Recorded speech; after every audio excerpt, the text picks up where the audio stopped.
Good evening. Welcome to the Friday night edition of Meteorology Lab. Figured I'd take a look at the planes out there. We've had a few of them go overhead. And there's a plane off to the left. That one is going from Miami to somewhere on the west coast. That's a Gulfstream 4 that was also captured there. Anyway, this is going to be kind of a short weathercast as it is Friday and I've got some things going on.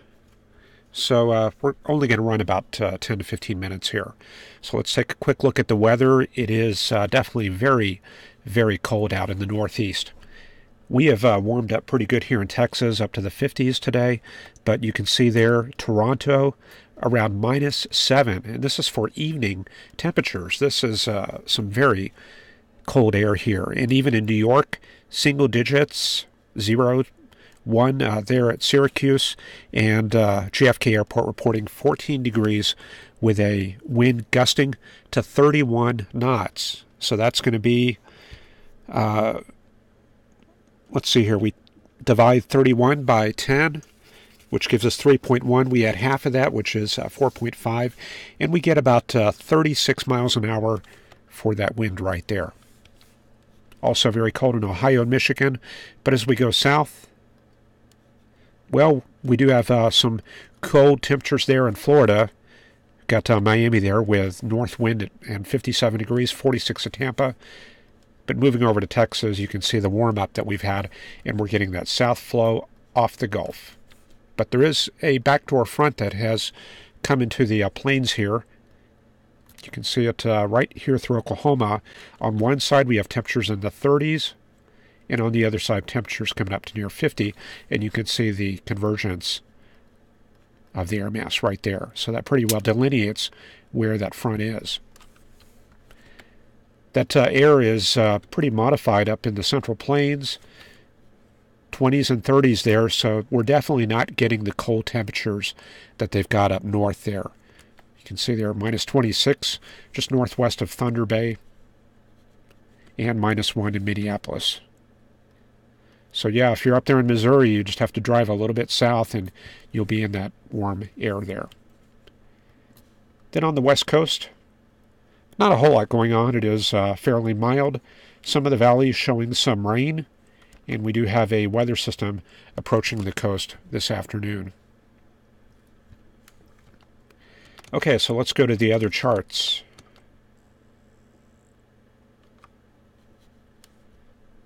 This is our thermal analysis. You can see all that cold air spilling southward. In fact, the thicknesses in Toronto and Lake Ontario are colder than what we have up in around the North Pole, way up here. So this pretty much is kind of like a polar vortex of sorts across Ontario, and that is heading offshore there. And probably by Sunday we're going to see a very drastic warm-up coming up. As far as front, there's that front right there through the plains. That's kind of a tailwind boundary. And then the other boundary is way out in the Atlantic like that. And then off in the Pacific, it looks like there is a frontal zone off of California here. You can see the thicknesses coming together there. And a bit of thermal troughing off the coast right there. So that gives us a frontal zone, somewhat like that off the Southern California coast. So we'll have to watch the system since it is pretty much in line for coming into California.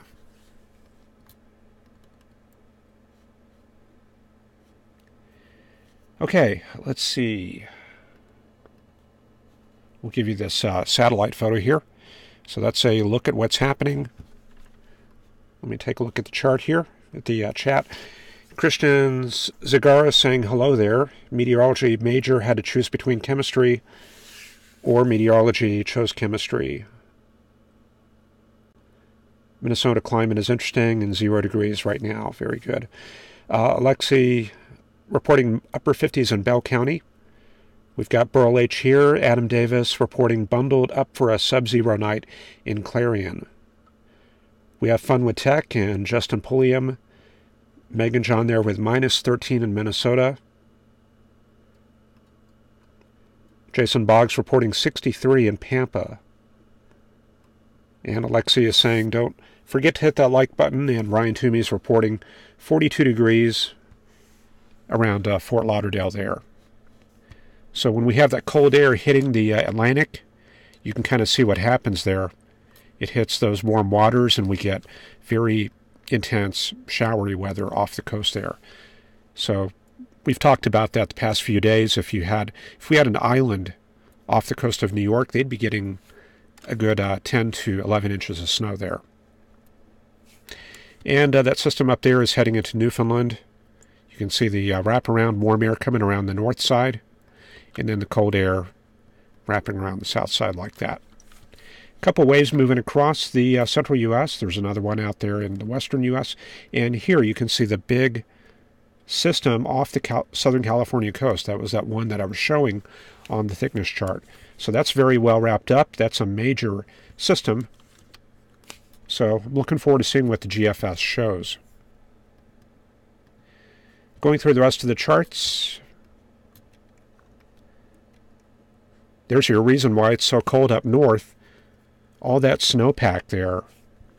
Ground is pretty well insulated all the way down to south of Champaign, south of Quincy, and around the Kansas City area. Let me put on the outlines. And there's your snow line from just north of Kansas City all the way to south of Indianapolis. So north of there, that's a good setup for generating polar air. And it looks like even on the east coast, you can see a bit of that snow there. That's the track, the storm coming up the coast and wrapping some of the snow around and dumping it on Virginia and North Carolina. It's interesting the mountains didn't get very much of it. They were looking pretty devoid of snow cover. And I was going to go out here on the coast and take a look at that storm system, and there it is. It's quite a well-developed system for that far south there. And you can see the dry slot coming in behind. And then the polar front jet probably running something like that right there. All right, let's just go ahead and move into the forecast. As I've mentioned, for those of you joining, this is going to be kind of a short webcast. So there we can see the strong troughing off the coast. This is the 300 millibar chart up at 30,000 feet near the top of the tropopause or troposphere. And over the next few days, what we're going to see is this long wave trough on the east coast moving off to the east, and then we get more troughing coming onto the west coast. And there goes a segment of the jet coming into the Four Corners area and into Texas for Sunday. So it looks like the weather is going to go downhill in Texas through the weekend. And here comes another wave coming out of the California coast, hitting about Sunday and Monday, and then another major wave coming on shore. So it looks like a rainy few days to start the week here. A little bit of a respite for the central U.S. there with that strong ridging, but the big closed upper level low moves inland. Strong jet energy moving through Arizona and New Mexico, and that comes out onto the plains around the middle of next week. So we're going to have a lot to look at for then. And then you see another trough digging in for Thursday, so it's still not over. And this one really digs in And finally, it looks like around Saturday it moves on off to the east. Probably a chance of showers and thunderstorms in the southeast U.S. So we're going to be looking for possibly a window of severe weather in this area for sometime next week. We'll have to look at the other charts to know when that's going to be. And then northwesterly flow coming in, so probably more cold weather coming up for about a week from now. More negative tilt troughing on the west coast. Things are active once again when we have this kind of negative tilt troughing and very strong jet in behind. That's going to really dig that into California. So I think, yeah, there we go. So there's a big fire hose coming in for Friday the 19th. So I think we're getting into a really active pattern here. A couple big waves moving across for the 19th and 20th. And then we get to the end there. Okay, so we're going to have a bit of a break over the next couple of days here. So let's put it together and look at the forecast. There goes the outgoing storm, and in between, or in behind, there's the high pressure 1040 millibar high, driving polar air into the eastern U.S. And there goes that high for Saturday, and then for Sunday, the high is going to move into Virginia. And then by Monday, there goes what's left of it out into the Atlantic. And on the west side of the high, we get the return flow, the southerly flow coming back in. So that's going to bring moisture northward, and you can see we've already got precip showing up here. Let's back that up once again and look at the incoming wave. This is for Saturday. You can see it crossing the Great Basin area here. Meanwhile, in the plains, southerly flow coming up from the Gulf, bringing some moisture northward. And here comes the dynamics. And then we go into Sunday. Now it's starting to emerge from the Rockies. You can see the strong pressure falls in far northwest Texas there. And finally, everything comes together on the plains. Showers start developing during the day on Sunday. And there it goes. There's our system.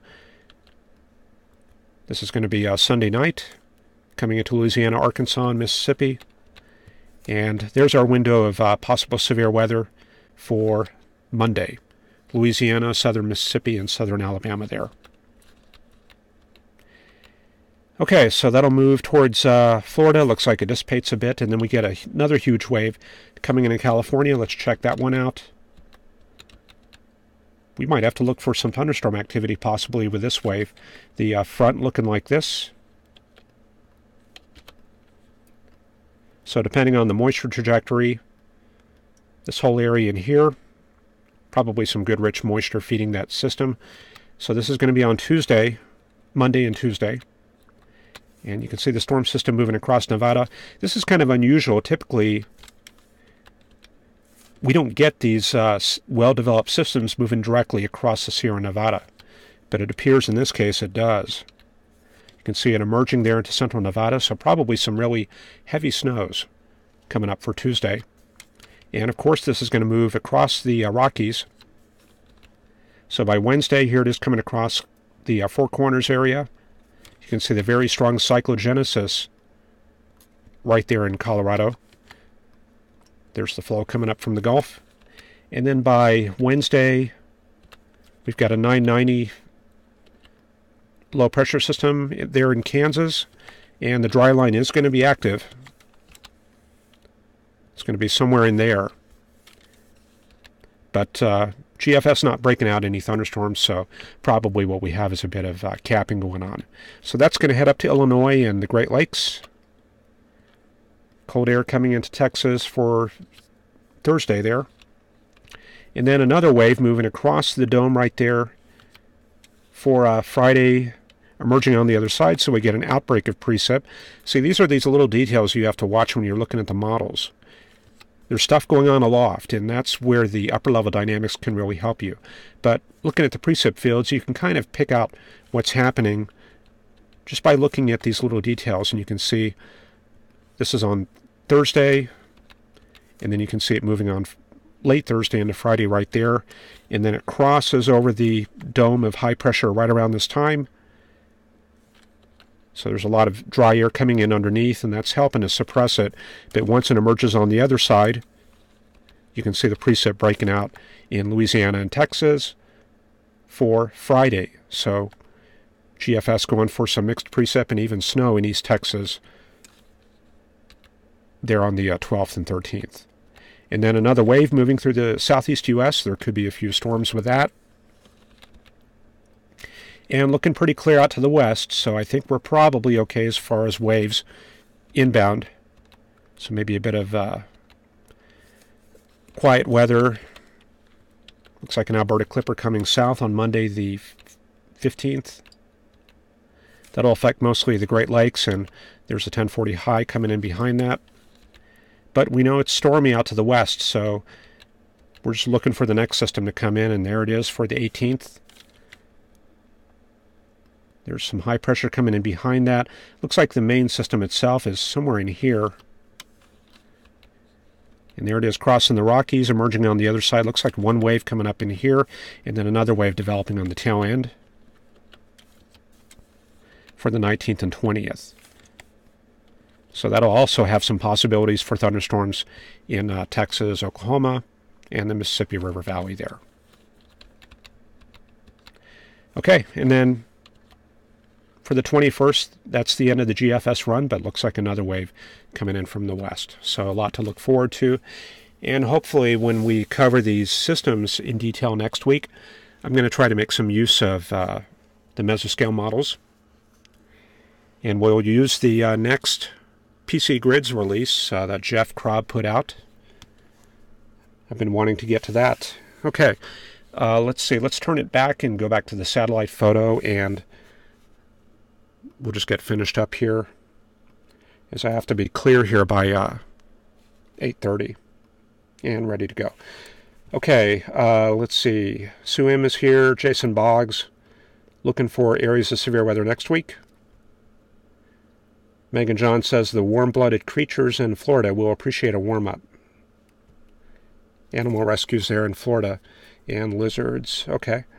Justin Pulliam heard cold-blooded ones were falling out of trees. Okay. Well, hopefully there's not too many problems down there.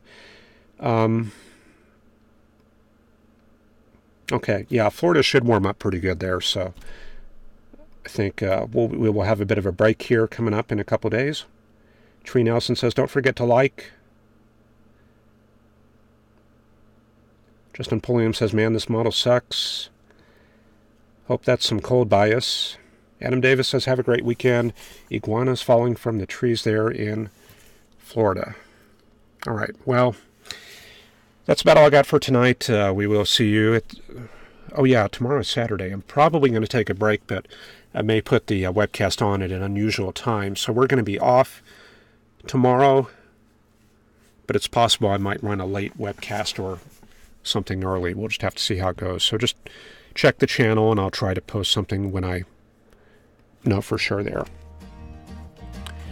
Okay, that's it for tonight. Take care, and we will see you hopefully tomorrow, if not then on Sunday. Bye-bye.